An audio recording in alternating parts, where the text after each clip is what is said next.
Hello সবাইকে, আজকে তোমাদের সাথে একটা মিনি ব্লগ শেয়ার করব।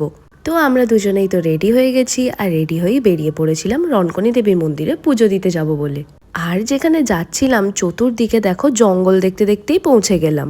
আর যেখানে মন্দির সেখানে আমরা চলে এসেছি। দেখো এই মন্দিরটার এই যে পাহাড়ের উপরটা দেখছো, এখানে একটা বজরংবলীর মন্দির আছে এই এত উঁচুতে।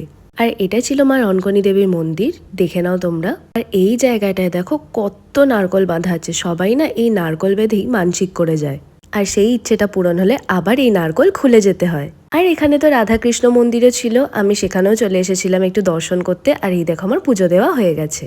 প্রচন্ড মাথা ধরেছিল, তাই একটু দুধ চা খেয়ে নিলাম। আর বাড়ি ফেরার পথে কিন্তু খাওয়া দাওয়া করেছিলাম। তো কি কি খেয়েছিলাম দেখো, ভাত, সবজি, ডাল, আলু ভাজা, পেঁয়াজ, কাঁচা লঙ্কা, লেবু ছিল, শুক্তো, মিক্স ভেজ, আর নিয়েছিলাম চিকেন কষা। আর লাস্টে দিয়ে গিয়েছিল চাটনি আর রসগোল্লা। আজকে চললাম, বাই।